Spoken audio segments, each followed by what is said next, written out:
Hello and welcome to the Scuttlebutt Podcast. Today I'm speaking with Bailey Ader. Bailey is former active duty Army and is now serving in the reserves. Outside of that, she's a real estate agent, an avid runner, and more importantly, a wife and a mom. In this conversation, we get into her history and love of running. She suffered a long injury I won't even attempt to pronounce, which negatively impacted her ability to run in the Army, as well as her morale when it came to leading her soldiers. When you're supposed to be leading your troops on a run and aren't able to, that takes a toll. We talk about the side effects of that and how to fight back against injuries, both physically and mentally. Bailey also shares her experience of becoming a real estate agent and the team she's building at Homefront. We talk about how to approach buying a home from a personal perspective, as well as getting into real estate as a career. Bailey shares how she approached mentorship in the real estate space, and we have a great discussion about how to approach a mentor and things that you can do to prepare in order to seek out a mentor. The biggest thing I enjoyed from this conversation with Bailey was her intense focus on personal brand. In the conversation on mentorship, she has a line talking about how a lot of people are looking for successful people's templates like a drag and drop. The reality is that life isn't that simple. By combining our interests and passions with our career, we can focus and serve a niche that only we are able to. Personal brand is a topic I could talk quite a bit about, but I'll save that for another time. A quick programming note: in the never-ending mission to grow the podcast, do have a small request. I would love if you would go and leave a review for the show on whatever your platform you're listening on. Not asking for a perfect 5-star review, just a review. All reviews get read and taken very seriously. I love getting feedback and hearing about how we can improve the show. Reviews not only help us improve, but help with podcast discoverability and help get our message out to more people as well. I'd really appreciate if you left a review. Thank you. For now, please enjoy this conversation with Bailey Ader.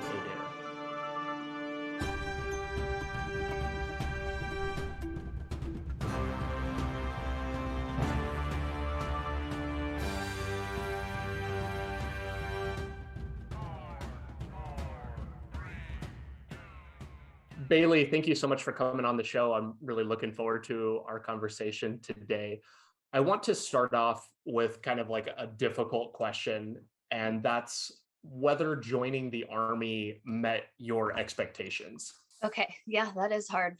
I think really my expectations when I went into it were to be going career. So since I was 12, probably, like I was going to join the military. I was very much going to go in the Air Force and they weren't having it. So I ended up in the Army. And I went through college and everything with the goal is to commission, not necessarily get a degree. Like that's going to be my career path. I have no backup plan. So I think that it did live up to the expectations and what I've taken away from it and the people that I met, the experiences I had. It did not live up to the expectations of fulfilling me to the point that I wanted to stay in and pursue a career. And I don't think there was really a specific thing that made me feel that way. I just wasn't as passionate about what I was actually doing. I think when you go into the Army, it's this big picture.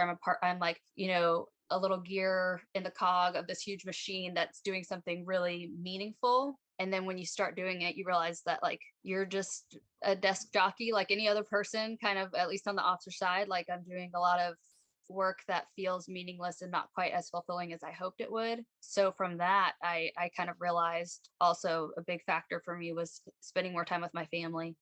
It wasn't going to be something that really gave me enough purpose and fulfillment for the rest of my life and the rest of my career. Something my husband and I have also talked a lot about is like that feeling when you go out on an FTX and you're like, I just can't wait to get back home and for this to be done, and kind of like wishing away those moments in your life as opposed to like maximizing and capitalizing on every moment. So, those were various decisions that led me to decide to leave, but still keep my foot in the door with the reserves, because I do believe in the greater mission that we're doing. And I was able to kind of find something that gave me more of like a creative, passionate outlet, I guess, on top of still serving.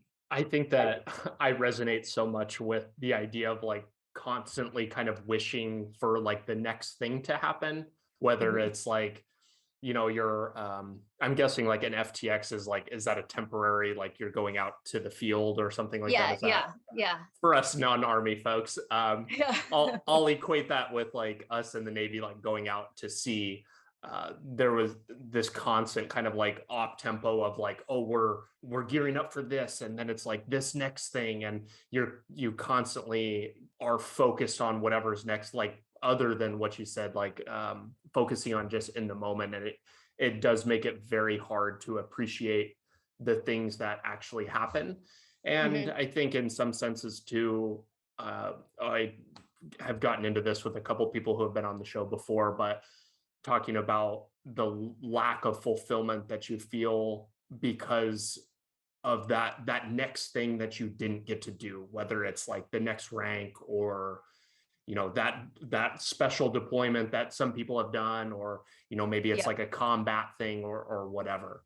Sure. And that obviously resonates with me. I mean, like I was in the 82nd, kind of supposed to be that's supposed to be the mecca of the regular army, if you will, and ended up falling right in between deployments, never deployed, kind of geared up to deploy a lot. There was a lot of like this anticipation, this hurry up and wait, this reporting at 3 o'clock in the morning, and you think it's going to happen. And at that time in my life where I was married, but we didn't have children or anything, it was the ideal time for me to do that. And not being able to, certainly it took me a little while to still feel valid in what I had done with my career without that combat experience, especially kind of in this kind of odd, peculiar time where a lot of my leaders had deployed multiple times at that point, and then things are starting to taper off now. And I think as I've matured and gotten older and had kids and stuff, I realized that like just wasn't God's plan for me. When my unit did deploy, I I literally was outloading them as I was picking up my DD 214. And I had a 3 month old. So that kind of puts things into perspective. Like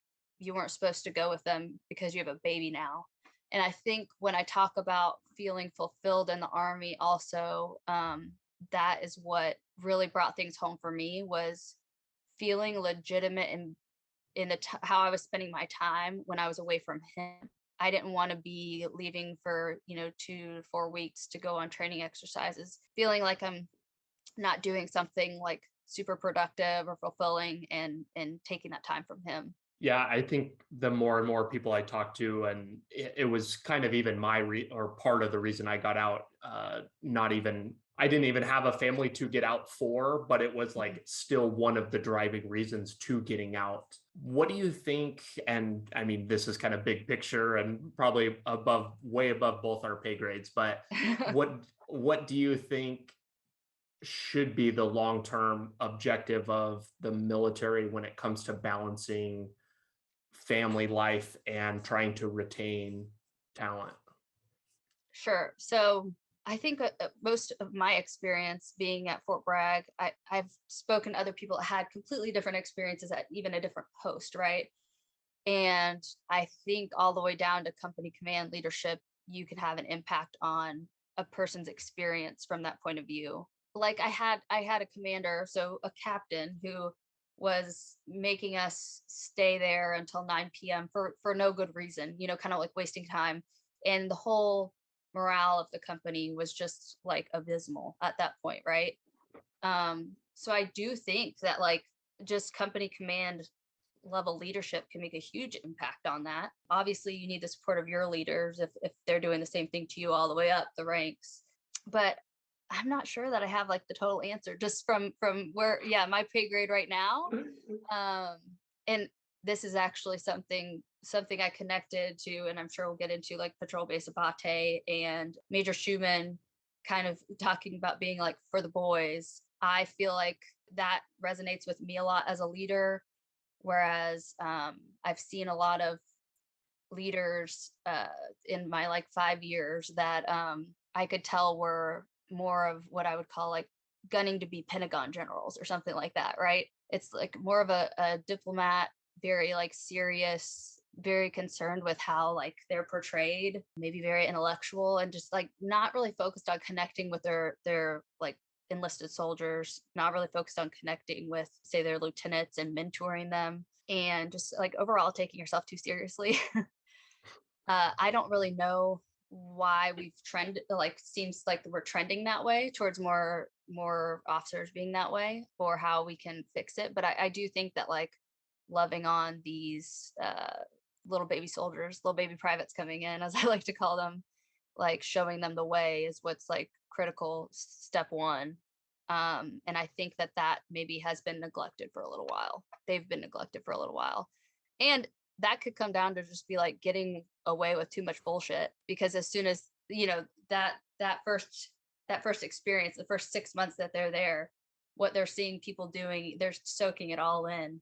And that's going to change the trajectory of their entire career and how they behave. That's so, so true. I remember so many times out on the ship, we'd be out to sea and there'd be like a couple, like a wave of new people that kind of like showed up, and they're down kind of in the chow hall and they're eating breakfast. It's like 6 in the morning, and their eyes are this big because they haven't slept in days, and they're just kind of like got that new look to them.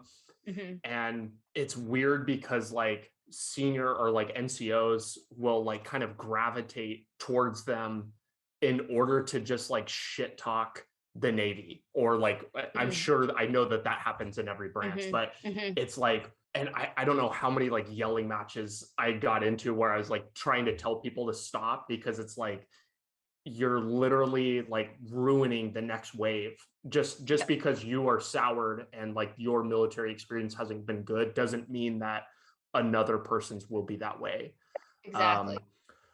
um on kind of another note, it's interesting that you bring up this dynamic of like maybe senior or more senior officers like gunning for these top positions. I had never really been exposed to that. And maybe I am starting to see it more and more as I get more plugged in with the military community on Hmm. like Instagram and all these kind of like social networks that are driving kind of platform based like monologues almost, and Yeah, kind of yeah. it's almost like people like really want to be thought leaders and like just talk like this big picture. Do you think that that's a good thing? And is that like kind of getting in the way, like you said, of leading the people below them? So, I mean, I'm relatively new to that space as far as on social media. I like put it off for a very long time. I've been like wildly impressed and like somehow fallen more into, I'm sure the algorithm will work its magic, but fallen more into like the Marine realm with that. And I feel like it's been a really positive, from what I've seen, really positive way for people to connect on like a personal level as human beings. Also as like a lot of like soldiers are on Instagram doing fitness stuff. Like I think that's very positive for them to be setting that example in a space outside of information, so to speak. I haven't really seen any of like the negative side of that, but I'm also very new to that side of things. I think like my biggest gripe probably is like the day, I'm pretty sure it was the day like I reported to my first unit. I remember there was a specialist getting out, and I'm like little baby butter bar, eyes wide, ready to go. And his speech, his farewell speech, is like, and you can just tell this dude's like, not in shape. He's not exactly the picture of what I would want my somebody in my formation to look like. His speech is basically get every penny medically out of the army as you possibly can before you leave. Like, thanks, peace. And ever since that's really rubbed me the wrong way. Even though the army, I mean, I'm still in the reserves and take a lot of pride in that actually, and have had a very positive experience. But even though that career path was not for me, for 20 years, I'm very appreciative of everything that the army has given me: security, just experience, leadership, and business experience. Really, I mean, they're training you to be a business person, whether you know it or not. Confidence, I could, the list goes on. And I see a lot of people, and particularly like young people, kind of this entitled attitude of like the army owes me something, let me get as much as out of the army as I can because I signed up. I don't really know. I don't I don't relate to that. I usually try to knock it down as quickly as possible if it's around me. I came from, a working class dad that was laid off multiple times. I very much saw how, I guess, difficult it can be in corporate America. And I have always appreciated the fact that I have a secure job. I have insurance. I know that my family and I are really taken care of. We can like complain about some of the, nuances or the little things that could improve, but there definitely have been more instances than not that I've seen people just seeming like entitled and not wanting to do their best for the army, wanting to just kind of drag ass and see how much they can get out of it. I think that there sadly is a lot of people like that. I think people that are older than us might say it's a generational thing. I really, really hesitate to say that because I'm not convinced that that's the problem. Right. But I agree certainly, and it's hard to be on the sidelines and see people that like gave 10% to the army or whatever branch and then want to take 90 on the backside. Yep. Because I'm all about people being taken care of that Mhm. deserve it, but that is such a difficult line. And it's Mhm. like it's a subject that needs to be talked about, but it's really hard to Mhm. because I remember when I got out, or was preparing to get out, I called my cousin who was in the army and he was a corpsman or medic.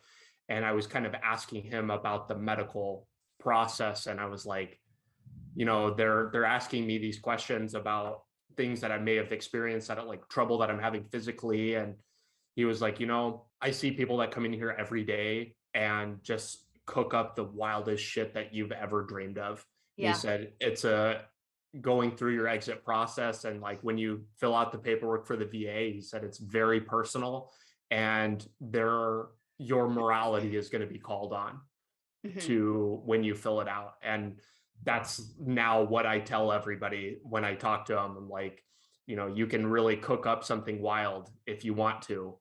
Yep. Um, but And like people doing it the correct way, wanting to be taken care of. Wear and tear is a real thing that people experience, is spending 10 plus years in the army. They deserve that.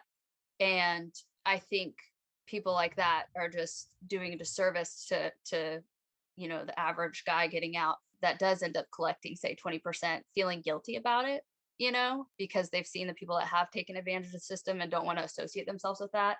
And those people are, just doing a disservice to not just the average people, but certainly the dude that like got his leg blown off, And right. I specifically had a soldier that rolled her ankle on the basketball court in the barracks and then went on Facebook to say she was a wounded warrior. So I mean, we're talking like extremes here, just for anybody that's wondering.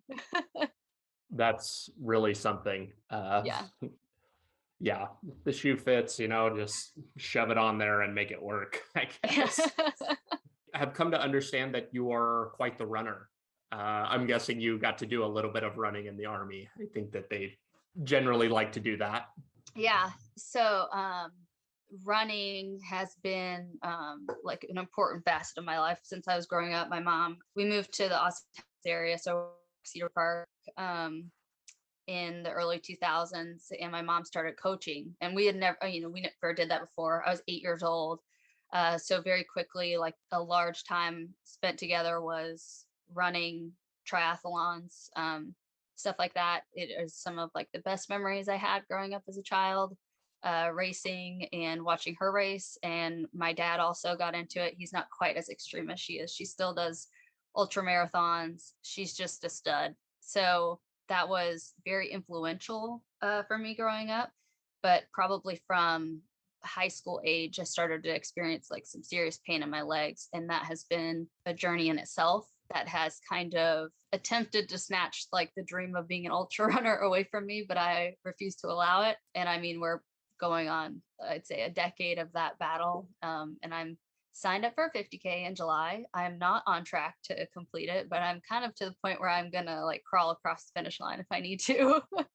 Sometimes that like stubbornness to like succeed and just like do something is really almost more important, I think, than the physical aspect, kind of like forcing yourself into it. Yeah. I tend to fall more on that side as well. Mhm. What kind of troubles have you experienced with your legs? Want to kind of get into a little section here about maybe what it takes to be an ultra runner and any kind of input or advice you might have for some wannabes. Yeah. So I was diagnosed with chronic exertional compartment syndrome when I was in college in ROTC.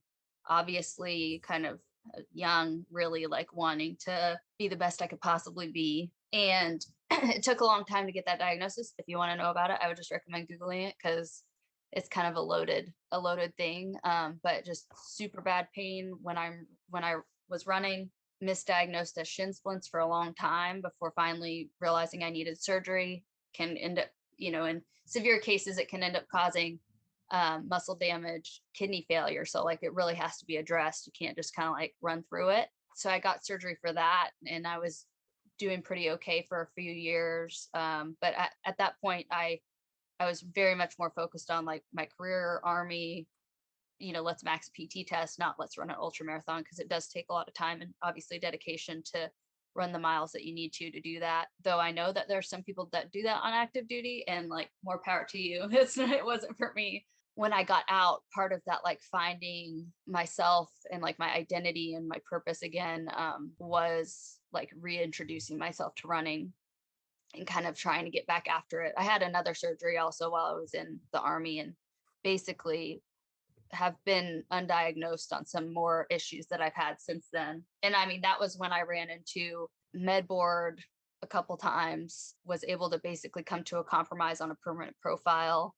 If you're in the 82nd Airborne, you have a permanent running profile, you're shit. So that was kind of a career ruiner, whether I liked it or not. I really tried to run down some alternative medicine issue, like ways to address it. And I had a few doctors that were willing to entertain it for me, but for the most part, I mean, nobody has longevity enough to keep treating you. You're then going to be, this guy leaves, you're going to be seen by a different guy, and you just go through the process over and over again.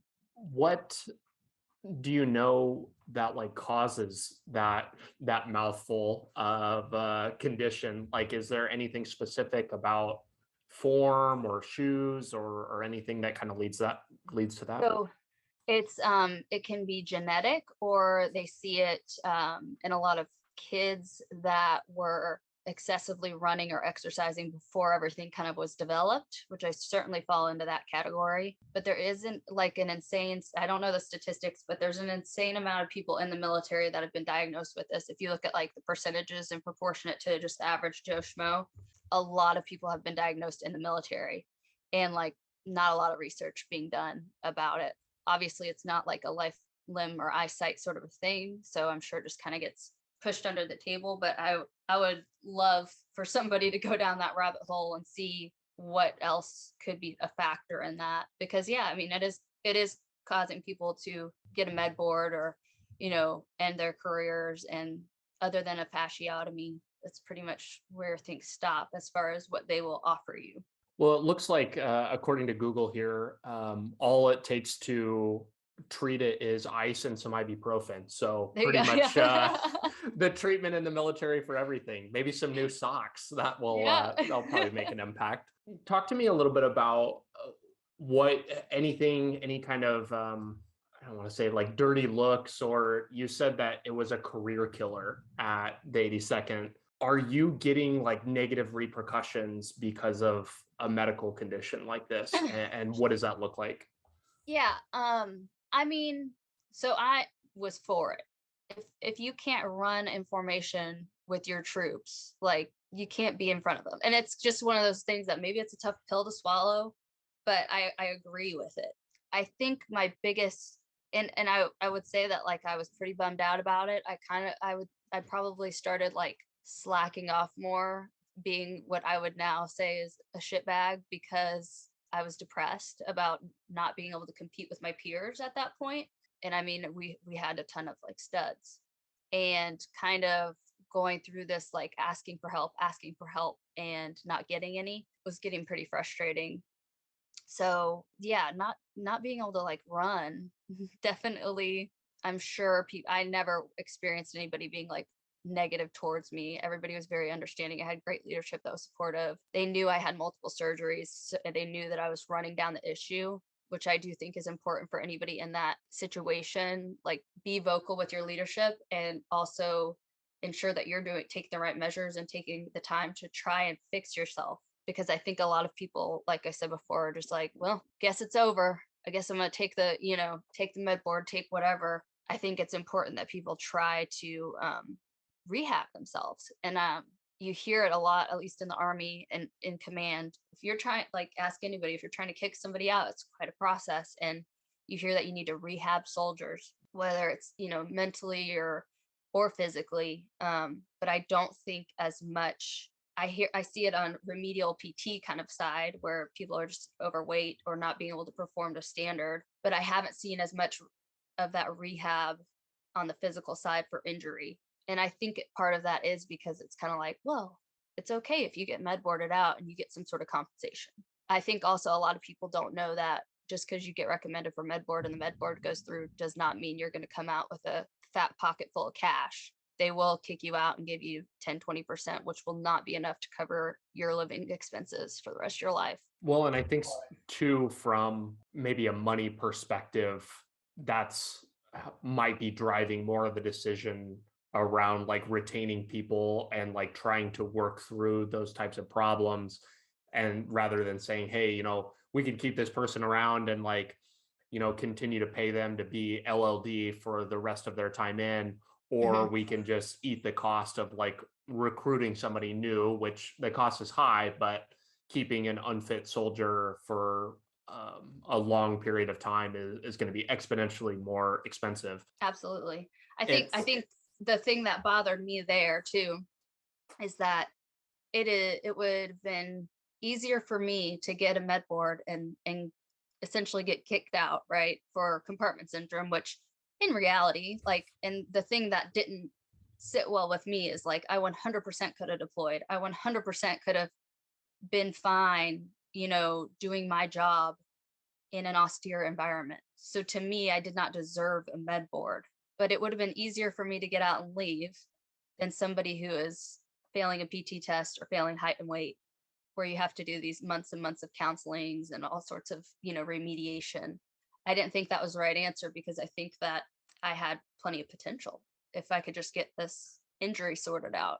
Obviously, it probably took a lot of belief in yourself and ability to recover to kind of fight that need. What should people be doing, and or how should they be thinking if they're like in a similar circumstance where they're faced with maybe med boarding out and kind of weighing those options?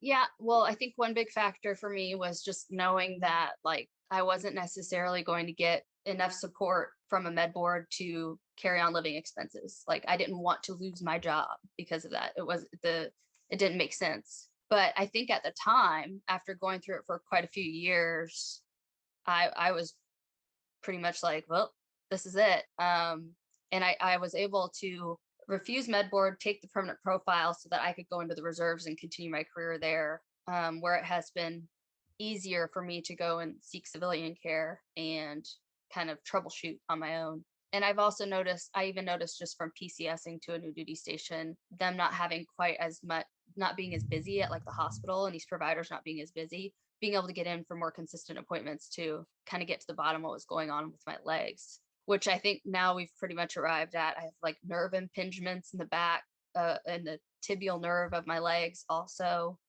which can be fixed with like PT, like physical therapy can improve that significantly. So it's taken me a decade and 4 surgeries to arrive at the fact that I need to do a few like simple stretches to potentially like completely change, my life, because running is a huge part of it. So I don't know that I have an answer, because I do understand, like, when you're getting the pushback and you start to kind of just believe like this isn't going to happen, you can be in a bad place. So I would say just be very careful if you're going to seek a med board, or make sure you understand that the finances might not add up for you, and you may need to get another job on the backside being very prepared in that sense. I think the reserves is a great option. I'm not here to to necessarily recruit for them, but it's allowed me to do both. And I have since become a company commander. I'm back to running how I want to run, at least as far as, exceeding the standards for our PT tests and stuff like that, ACFT, and being able to set a good standard and example for those soldiers that, hey, I've gone through this injury and I've been able to remediate and come back and better than ever. And I know like my foot's still in the door and I could get on to active duty again if I needed to someday. Do you think that your mindset has changed at all in when it comes to like being on the mend and like approaching your care rather than just trying to like maybe thinking about throwing in the towel on that? It sounds like you're actively pursuing and like have gotten back on the run literally. Yeah. What has been behind that mindset shift, and what other things, I guess, like physically, you just stressed the importance of the physical therapy and like stretching. How can people overcome the desire to not stretch? Because I think that is a very underrated thing that people are, oh, I don't need to stretch or whatever, but that it really does go a long ways. Yeah. So, I mean, I probably, if I had any friends listening to this that knew me at that time, they're probably like, what's this bullshit? Because I was not in the same headspace by any means. I was very much, like, well, it is what it is, kind of accepting that I'm injured. I'm not going to be on active duty. I'm going to go be a stay-at-home mom now, which was an amazing experience for me, but very different than working, 14 hours a day. At that time in my life, when I was about to transition off of active duty, I was not in a great space. I was obviously injured, and also, balancing this kind of like should you have taken the med board, because now you're getting out. I was happy that I was able to go into the reserves, but there's obviously this did you miss an opportunity feeling. I went, and my husband and I really had no relationship at this time because we were both active duty in the 82nd, kind of like ships passing in the night. So a lot has changed from that point in my life to now as far as like maturing. I'd say the biggest piece was kind of finding my own identity outside of the military, outside of my relationship, like who is Bailey and what does Bailey enjoy and like to do. It would be like my number one recommendation for anyone transitioning. And it took years that people didn't see because I wasn't on social media or whatever, of pouring myself into different hobbies and trying things and putting myself in uncomfortable positions and situations. And then, okay, I like this. Let's adjust fire a little bit and start pursuing this. Okay, I like this, but I want to do, it a little differently. Let's adjust fire and go this way. Before I've came to the point that I'm at. And that's in my career and physically. I think like being on a path that I'm really happy and excited about has put me in the mental headspace to be able to, then address my physical issues too, and realize like I probably can come out on top of this and tackle this. And I want to keep trying to do hard things because that's just what motivates me and keeps me going. And I don't want to take no for an answer anymore. I think that really highlights how easy it is to kind of lose yourself and lose your identity in the military. You Hmm. become kind of the collective whole. And even on like a down tempo operational schedule, or like on the Navy, we'd call it like shore duty, not deployable.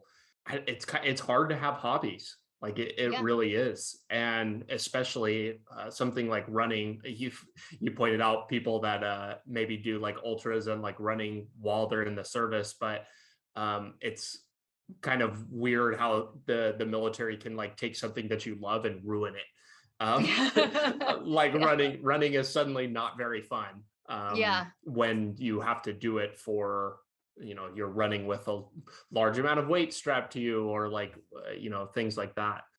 Yeah, it's difficult to get back to that, and I think it's Yeah. encouraging to hear that you've been kind of able to power through that and get back to doing something that you love. Yeah, I think it's just important for I think people to hear that like I had I say a vanilla active duty experience, didn't deploy, in garrison the whole time. I was in the 82nd, which was very high op tempo. We just worked a lot, but relatively normal average 5 years on active duty. I had a spouse that I left, and I had a spouse that was providing for me. I had a child. I moved to another installation where I had other military spouses around me. I was in the same environment, and I still struggled. So how must, the dude that just came back from combat and then ends up in small town Wisconsin feel? Those are the people that I guess I would be really hoping to help in sharing this kind of a story, and realizing like it's okay to feel that way, and these are some suggestions and steps to kind of figuring out where you fit in life outside of the Army or whatever your service branch was. I think that it would be clear to me that you're doing that. I recently kind of found out that you are heading up the running club with PB Abate. Do you want to talk a Yeah. little bit about that and kind of Yeah. your vision or direction? Okay, so this is actually a great point to make. Also, if you're interested in getting involved in something, freaking ask. Like, I think a lot of us, like, you come out into this world, you put yourself in a box, you're kind of unsure of what to do. There has to be some sort of special formula, or this, I have to be in with people in this network in order to get to these places that these people are on Instagram or whatever, right? Like, no, just ask. And so I think you had Tyler Carroll on with the collective. Yeah, him and Yes. Keith. So I went to high school with him, and I reached out to him and was like, hey, like, I saw that you're with PB Abate. Like, how can I get involved? And he's like, I don't know, just ask him. And I was like, well, it can't be that easy.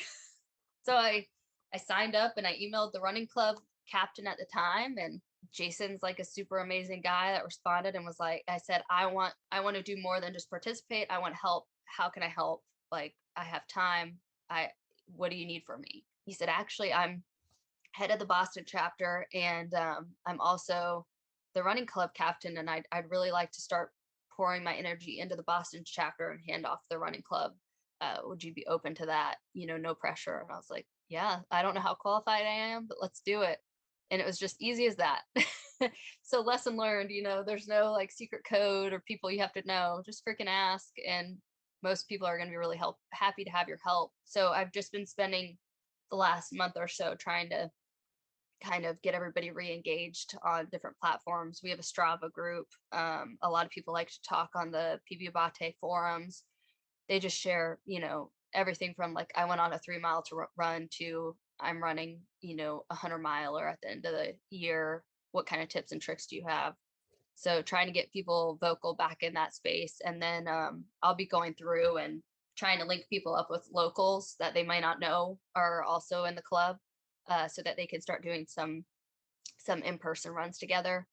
And then hopefully around the fall timeframe, so PB Abate does retreats out in Montana. So once the retreats are done, doing some virtual runs together, some virtual 5Ks and stuff like that with them is something that I'm really excited to get going. Absolutely, that's super exciting. I Yeah. know that they have the strength club all for their return to base later Mm-hmm. this summer, and Did you sign maybe up? I did. I did too. Okay, cool. Well, I would hope to see you there. Yeah. It would be cool to put together maybe a running retreat this next summer. I think that would be fantastic. Yep. A I'm hoping lot of so. people out there love it. There would be like nothing more I'd love to do than run through trails in Montana. It would just be perfect. So Absolutely. Well, it'd be really great for all of us East Coasters who are close to sea level to get out to the mountains. And I know I was just back home in Idaho, and I just like went for a run, and I was like just dying from like just a short altitude. elevation Yeah. difference. So significant. I can speak to that, just like getting involved thing. And I think that PB Abate is a great example of that. I had signed up, kind of very similar story. I found Tyler and Keith, emailed them, got them on the show, and they're like, oh, you got to talk to Tom and have him on the show. Talk to him, became a member, and there actually wasn't a chapter here in like Norfolk, Hampton Roads area, which I thought Hmm. was really interesting. But then I got an email a couple weeks ago and they're like, hey, we're looking for somebody to like head the chapter up in the area. And now I'm doing that. So, Oh, um, I didn't even so know that. That's awesome. yeah, I'm still like getting everything together and I just got the roster and whatever, but that speaks to, and it's very similar to the military too, where you're kind of like thrown in and doing something that you don't exactly feel qualified for. But if the fact that you're there and doing it and ready to give 110% and figure it out, I think that that is almost more important than any type of qualifications that you have. So good on you for taking on the run club, and I think that I've that told will. all of them that I'm running the 50K, so I feel like that. I mean, they're great accountability partners. And I'm like, I'm not doing so hot in training right now, but I guess I'm gonna have to do it because I told you guys I would. It's weird, that sense of accountability that that gives you, just like even saying that you're going to do something, even to people you don't know. Yep. This last year, I came to find the Goggins challenge, and Oh yeah, yeah, I was just like, this is absolutely ludicrous. And so I need to do it. yeah. And so to like make myself do it, I set up like a GoFundMe fundraiser. And because I was going to raise money for, I did like two separate charities Hmm. and like emailed it to everybody I knew and was like posted about it on Facebook and was like, okay, now I'm super committed and have to do Yeah. it.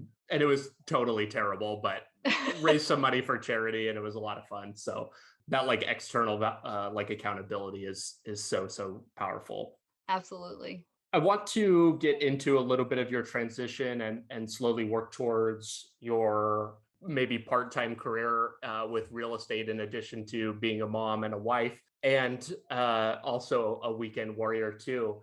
You told me a really funny story Hmm. before we started recording, and I think that nothing encapsulates a military transition more than this story. And so I would like for you to tell us that if you would.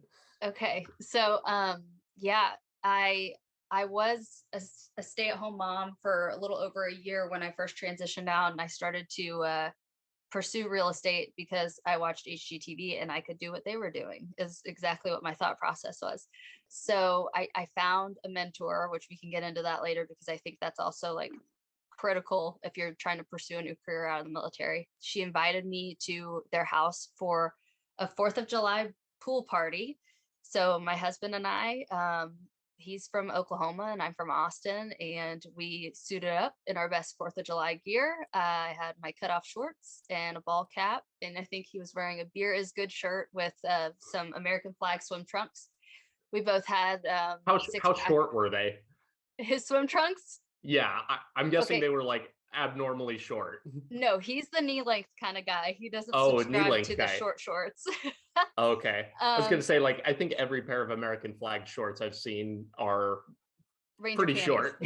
Yeah. Yes. So they were, at least there wasn't too much leg showing, so I guess that's good. But we both had 6 packs of Miller Lite, and we walk up, and they are in full on dresses, earrings, high heels. There's like this tablescape up that's amazing with brunch, and they have champagne and different kind of cocktails. There is no beer in sight, and we were just like, what the hell are we doing here? And kind of this, holy shit, can we be in this kind of environment? Can we transition into the civilian life? This is the first time we've really hung out with anybody that was not associated with the military in any capacity. And yeah, we spent the rest of the time until we had a few beers feeling pretty uncomfortable, and then everybody loosened up pretty good. That, like I said, I don't think that there's anything that encapsulates military members' transition back into like a civilian life again than that, because Hmm. we're rough and we're loud and we're like to drink beer and just rough around the edges generally. Hmm. And I think that that is a very good visual of that. Yeah. What do you think are people's perception, or like maybe in that particular circumstance, what were people thinking of you, do you think? That particular group, I don't think they really gave a shit. So I Really? think that I think any kind of feeling we maybe had about it was just self-imposed. I don't think that they really cared. They've been wildly accepting. I mean, we are still in Columbus, Georgia, so it's the home of Fort Benning. People know that it's littered with military. I think for me, it was more of a culture shock than, for them to have us there. Just that it was a very traditional, like Southern brunch that I hadn't experienced before. But I mean, this takes me back to finding the right mentor. My mentor has told me from day one, like, be you.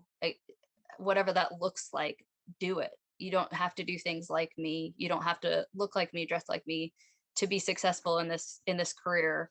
Make it your own. It's been one of the best lessons that I could have possibly taken away from real estate, because I mean, it just taught me not to put myself in a box of, I have to be a realtor. I have to be whatever the girls on Selling Sunset are, or whatever.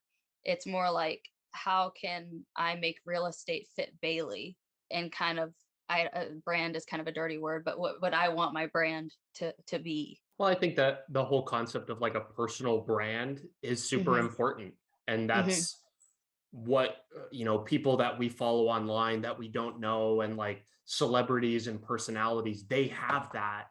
But I think and that's why we follow them.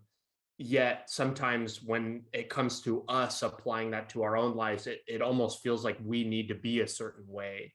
Hmm. I guess, what kinds of challenges did you have in that process of like meshing your brand and like this, what real estate may look like on the surface? Well, I just encourage people to ask, like, if you don't know your brand, ask your best friend your brand, and they will tell you what it is. And it'll be probably spot on. And then just pursue that. So we sat down, when I was really like started game planning for, also this is, I do 100% of my marketing is on social media. I had zero social media experience prior to this. So I didn't want to be on it, didn't want anything to do with it, but it's a free marketing platform, so you're stupid not to use it. And honestly, I think a lot of that comes down to just excuses, right? Well, I don't like social media. I don't want to be on there. It's an excuse because you feel uncomfortable using it. But it's like saying I don't like commercials, so I'm not going to make a commercial for my business, like, if you approach it from a business mindset, you have to use it now. So we we really set up a game plan for what that was going to look like. And she's like, I can tell you everything that your brand is. You wear olive green shirts 99% of the time. You love to run. You're a mom. You like guns. You like beer. Like, that's your brand.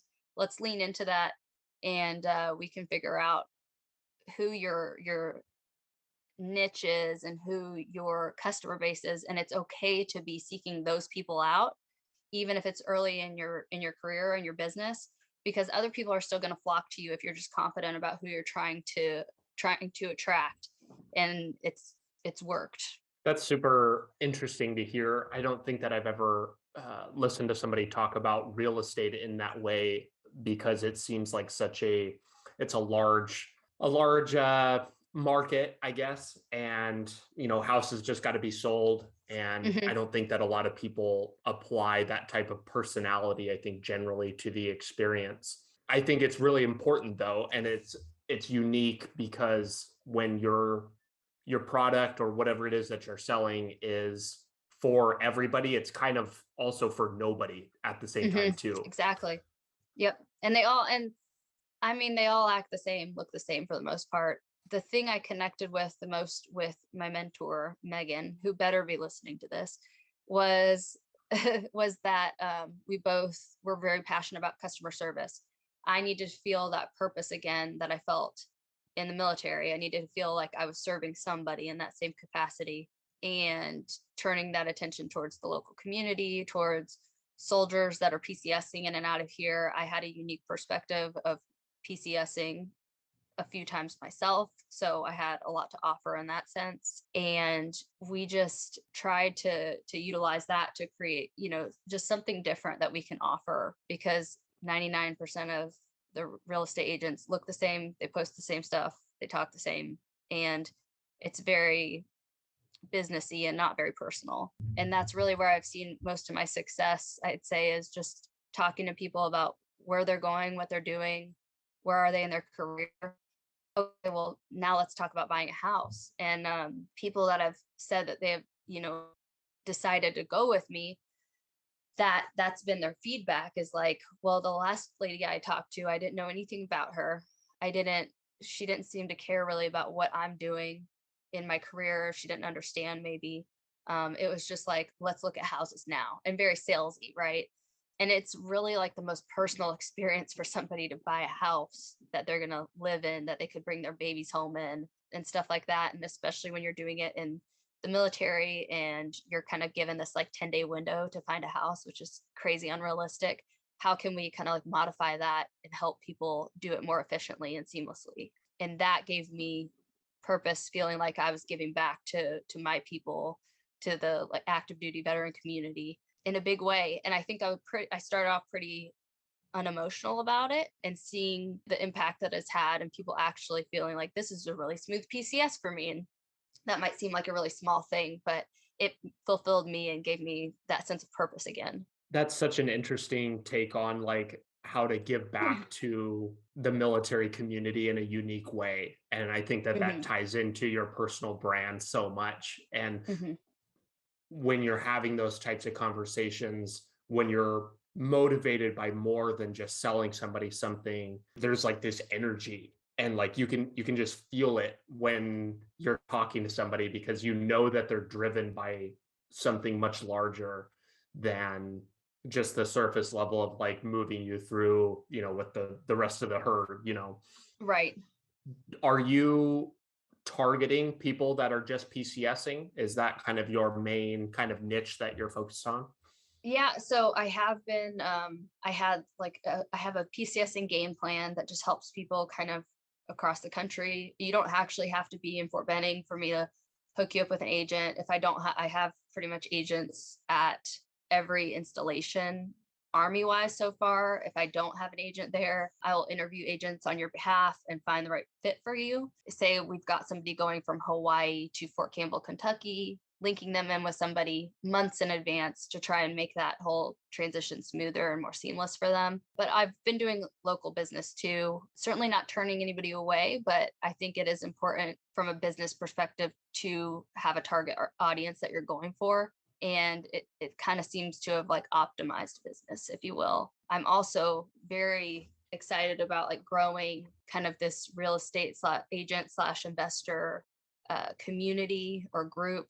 My brokerage is a cloud-based brokerage, so we kind of have like this unique ability to hire people on without the traditional team structure, and just create like a community of referral partners or whatever, a mastermind group, whatever you want to think about it as, that can all work together. And that is what has become Homefront for me, and trying to show soldiers that are getting out, particularly like men, that this can be masculine. This could be like the Black Rifle Coffee Company of real estate if you want it to be, and that like you can have a career. Because I had a really hard time finding a career for myself when I was supposed to be this grade A candidate from what I was being told for coming out and getting a job in the corporate world. And I had issues doing that. Applied to probably 38 jobs and nothing came to fruition. So trying to show people that this is a very viable career option, that you can be very successful. You have to put in a lot of work and be very uncomfortable, and it's going to be a transition, but it's an option. And then my husband and I are also investors, so that's a whole nother side of things that we're very passionate about and like to educate on. And we did bring on our first team member, who is in the 75th Ranger Regiment here at Fort Benning. He is an active duty soldier who is a realtor, and he is absolutely crushing it, and pretty much like the poster child for what I imagined Homefront to be. So we're just like growing on that end too. And that also is fulfilling and feeling like I'm giving back to people and kind of showing them that they can be very successful in real estate. Well, and there's always going to be a need for people PCSing. Like that's one of those things that's going to be going till the end of time, I'm sure. And Hmm. so that sounds like such a unique niche, but something that's very hyper focused Hmm. and going to be in demand for a very long time. I think that from a consumer perspective, if you go to interview two real estate agents and say, one person says, oh, I specialize in commercial real estate, residential, multifamily, all of these things. And they list off all these. And then there's one person that says, I focus on military PCS transfers real estate wise. Mhm. And you're somebody who is like in the military, guess who you're going to go with?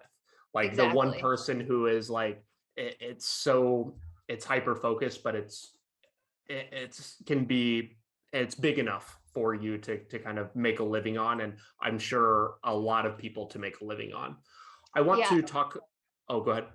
Well, Cody is actually, he is in the investor world. So he's on Bigger Pockets. He's working with investors. And that's something that I think was really important when we first, talked about him coming over, is like, I want you to do what you want to do, brand yourself how you want to brand. You don't have to do PCSing in military if you don't want to. He's on active duty. So I think he kind of like gets his dose of that. And he's been helping his friends and stuff like that. But he's been really niching down in the investor world, and he's got investors coming from all over the country to buy property in Columbus, Georgia, and really like crushing it and becoming an expert in that side of things. So I always want to encourage people, like, again, you don't have to fit a certain mold. You can, there's a million options for what this looks like to you. I want to talk about that as like a potential career for people, but I have kind of one question or maybe a couple questions on somebody that's maybe looking for a real estate agent to like help them with the process. What types of questions should people be asking when they go to buy a house, or maybe they're looking to invest in a property? What types of things should they be poking at when they go to interview an agent like you, say? Sure. So the best answer to me is that initial conversation when you're talking to them. Are they asking about you? Are they asking about your life outside of just purchasing a house? Are they taking a genuine interest in what you're doing and where you are in this move or this process? Are they asking what you want in a house? What does your dream home look like? And kind of, especially in this market, not just being like, we're going to get you what we can get you. I think that's it. I think that's like the simplest way to approach it. If you have somebody that's coming to you that says, I'm, you know, top whatever agent in the state of Georgia, or doesn't answer the phone. These are probably the three agents you'll get. I'm the top whatever agent in the whole freaking world. I don't answer the phone. Or, hey, I'm gonna treat you like you're my family. Don't worry about it. Like, we're gonna get this figured out. And Those it's are just red like flags all the way around. yeah, it's a no-brainer. And it's not like it's funny, but like you will call three agents and you'll probably find those three situations in some shape or form, and it'll be very clear, I think, when you find the right one.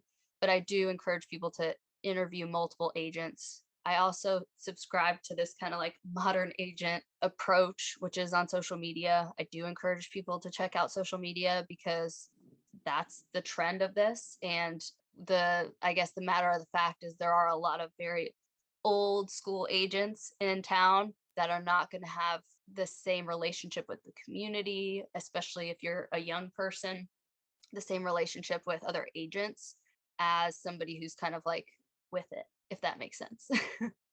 Yeah, no, I'm tracking. What what do you think is the value that a real estate agent can bring to the table that maybe a newer technology platform can't?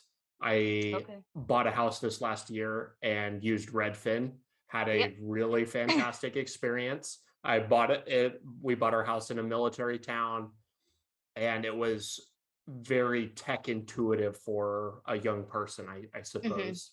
How would you pitch that up to somebody who's maybe on the fence about paying a larger commission to an agent versus like a newer, like an iBuyer, I guess?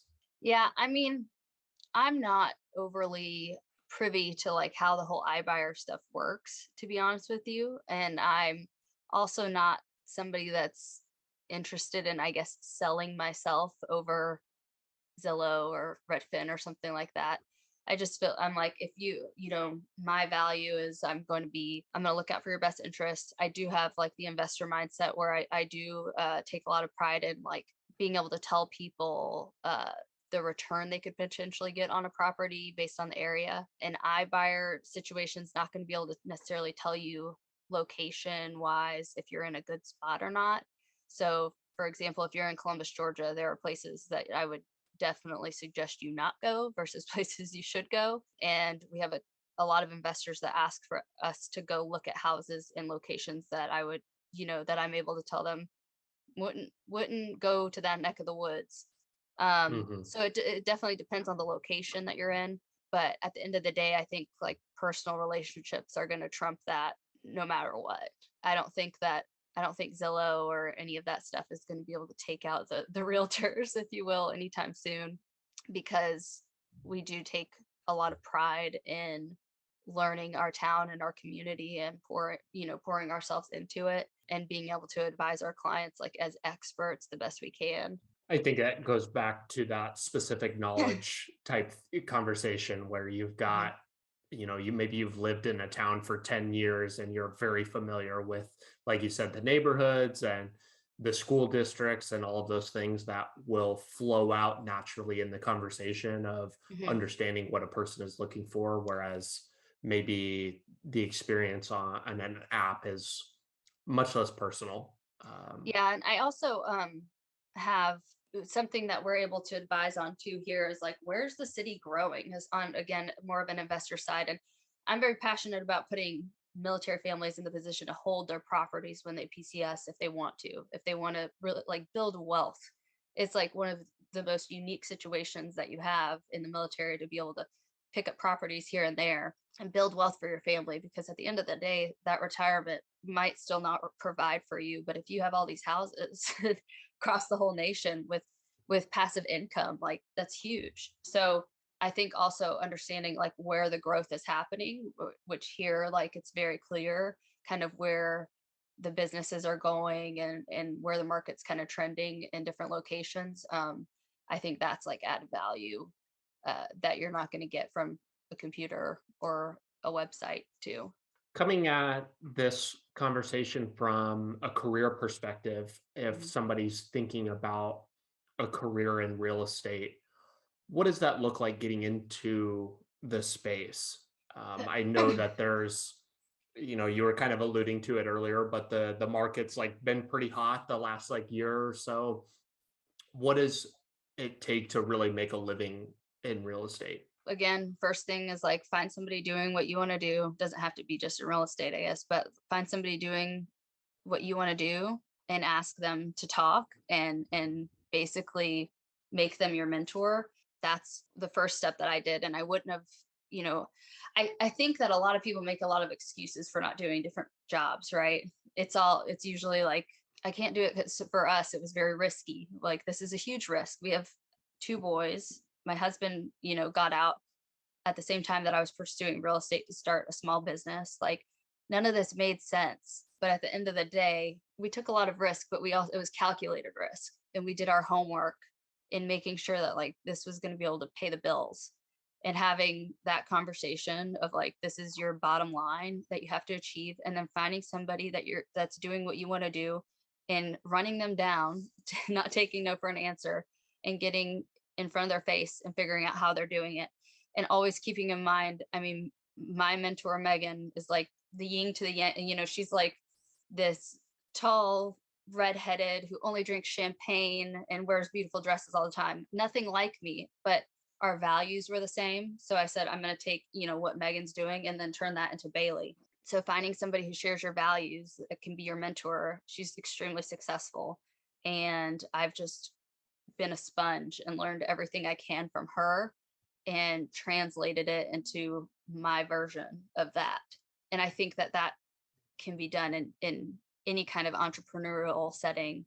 Also treating like something like real estate, treat it as a business. Don't treat it as, you're an independent contractor for somebody else. And I understand that people are on teams and people are with Keller Williams and whatever else, and that's great, but treat it as your business. And I think that you'll see more growth if you take it that seriously versus relying on the brokerage or the team or somebody else to provide these leads to you to provide you with direction. What do you think that people should be doing to prepare for a mentor? I think that mentorship is extremely important and Mhm, extremely valuable. mhm, However, something that's often overused. And I mhm. think like a younger me, really, I've always kind of like wanted a mentor, but looking at my track record of pursuing mentors has kind of been me not doing anything and then reaching out to somebody to like basically hold my hand and like take me Yeah, forward and like give me all the answers. So yeah, I think that it's much more productive generally to really do some work beforehand and then come to people with specific things that you maybe need help on. And maybe the relationship is kind of creates a lasting thing where you guys are either working together or talking weekly or whatever. What types of things can people be doing, I guess, specifically with real estate when looking for a mhm. mentor? So yeah, this is something I've thought about a lot actually too, is people, I think, is just this instant gratification, right? That we have right now.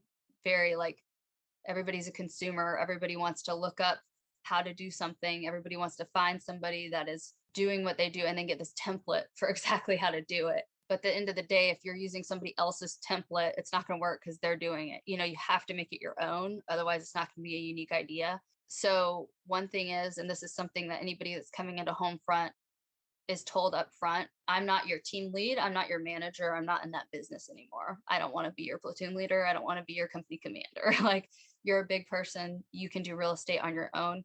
I'm here to guide and answer questions and help bounce ideas off, and we can be creative together. But what I did was I signed up for the real estate exam. I studied, I passed my exam all, on my own. We came up with a game plan more on like the marketing strategy. And then one thing with real estate is that exam is not going to teach you how to be a realtor. It's going to teach you how to not go to jail.